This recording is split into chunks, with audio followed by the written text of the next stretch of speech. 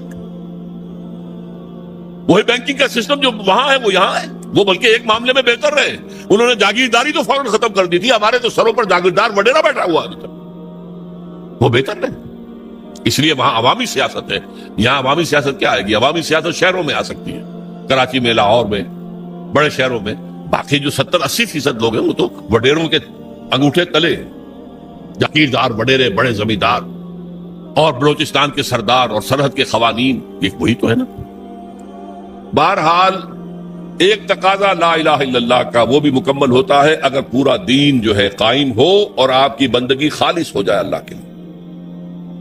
ایک تقاضا محمد الرسول اللہ کے امتی ہونے کا صلی اللہ علیہ وسلم، کہ دین کی دعوت اور تبلیغ اور اس کی شہادت کا حق ادا کر دو، اور یہ حق بھی بتمام و کمال کب پورا ہوگا؟ جب پورا اسلام کا نظام قائم کر کے دنیا کو دکھاؤ اور بلاؤ انہیں، آؤ دیکھو دس از اسلام، دیکھ لو اس کی برکتیں، دیکھ لو یہاں کوئی ایکسپلائٹیشن نہیں ہے، یہاں کوئی ڈسکریمنیشن نہیں ہے، یہاں کوئی ریپریشن نہیں ہے، کوئی ظلم نہیں ہے، آؤ دیکھو امن ہے، کوئی چوری نہیں ہے، کوئی ڈکیتی نہیں ہے، کچھ نہیں ہے۔ جب تک ہم یہ نہیں کرتے ہم رسول کے امتی ہونے کا حق ادا نہیں کر رہے۔ یہ جو میں نے 2 چیزیں بتائی آپ کو، لا الہ الا اللہ، عبادت، اور اس کی بھی چوٹی کیا ہے؟ دین کو قائم کرنا۔ محمد رسول اللہ، شہادت علی الناس، اس کی تکمیل بھی کب ہوگی؟ جب پورے دین کا ایک نقشہ دنیا کے سامنے عملاً پیش کر دیا جائے۔ یہ دونوں جڑ گئے نا۔ اب ایک مثلث ذہن میں رکھیے، مثلث 3 اس کے ہوتے ہیں نا سائڈس، بیس ہے، بیس کے کونوں کے اوپر دونوں اینگلز کیا ہیں؟ لا الہ الا اللہ، محمد الرسول اللہ۔ لا الہ الا اللہ کا تقاضا عبادت، عبادت رب، ہمہ تن، ہمہ وقت، ہمہ وجوہ، ہمہ جہد، اور اس کی تکمیل بھی ہوتی ہے اقامت دین پر، دین کو قائم کرو. اور محمد رسول اللہ کا تقاضا شہادت علی الناس، اس کی تکمیل بھی ہوتی ہے اقامت دین پر. یہ دونوں بازو آ کر اوپر مل گئے تو یہ مثلث بن گئے. لا الہ الا اللہ عبادت رب، محمد رسول اللہ شہادت علی الناس، دونوں کی تکمیل اقامت دین. یہ ہے وہ کام جس کے لیے کچھ تحریکیں چلیں، پچھلی صدی میں چلی ہیں. اب تو ہم 21ویں صدی میں آ گئے. اس سے تقریباً 200-300 برس پہلے ہم غلام تھے، کہیں ہم انگریزوں کے غلام تھے، کہیں فرانسیسیوں کے تھے، کہیں اطالویوں کے تھے، کہیں اسپینیئرز کے تھے. یہ ہماری غلامی کا دور تھا. پچھلی صدی کے وسط میں یہ ممالک ایک ایک کر کے آزاد ہوئے. 1947 میں ہم آزاد ہو گئے، 1-2 خطوں پر مشتمل پاکستان وجود میں آ گیا. انڈونیشیا آزاد ہو گیا، ملائیشیا آزاد ہو گیا. سیو کارنوں کی زیر قیادت تحریک چلی. عربوں نے بھی اٹھا اٹھا کر انگریزوں کو، فرانسیسیوں کو پھینک دیا سمندر کے اندر. جمال عبد الناصر نے انگریزوں کو اٹھا کر میڈیٹرینین میں پھینک دیا. یہ ہو گیا نا. تو ایک خواہش پیدا ہوئی مسلمانوں کے دل میں، جیسے کوئی شخص گہری نیند سے بیدار ہو جائے، اسے یاد آئے یہ ہم پر انگریزی نظام تھا، فرانسیسی نظام تھا، فلاں نظام تھا، اب ہم آزاد ہیں، ہم اپنے نظام کو قائم کریں. اب تو ہم آزاد ہیں نا. ہمارا بھی ایک نظام تھا نا جو محمد رسول اللہ نے قائم کیا تھا 1400 برس قبل، جو 30 برس کامل شکل میں جو ہے دنیا کے اندر نافذ رہا، کامل شکل. پھر رفتہ رفتہ پہلے 6 منزل گری ہے، 6 منزلہ عمارت تھی، پھر کچھ عرصے کے بعد 5ویں گری ہے. گرتے گرتے پھر وہ 0 ہوئی ہے، جبکہ آ کر ہم پر یہ مغربی قوتیں جو ہیں حکمران ہو گئی. لیکن تھا نا ہمارا نظام، ہمارا اپنا سیاسی نظام ہے، ہمارا اپنا معاشی نظام ہے، ہمارا اپنا سماجی نظام ہے. اس کے لیے ہم کوشش کریں کہ اپنے ملکوں میں اس اسلام کو قائم کریں. ایک ہی وقت میں یہ تحریکیں اٹھی. مظلومی پارٹی انڈونیشیا میں، جماعت اسلامی بر عظیم پاک و ہند میں، فدائین اسلام ایران میں، الاخوان المسلمون بہت بڑی تحریک مصر میں، اور وہ پورے عالم عرب میں پھیل گئی. بدقسمتی سے تاحال ان میں سے کسی تحریک کو کوئی کامیابی حاصل نہیں ہوئی. اس کے کچھ اسباب ہیں، میں صرف اشارہ کروں گا. ہم سے ایک تو غلطی یہ ہوئی کہ ہم نے سمجھا مسلمان. اس طرح کی مزید اسلامی ویڈیوز دیکھنے کے لیے ہمارے اس چینل اٹرنل ڈاکٹرین کو سبسکرائب کریں. شکریہ.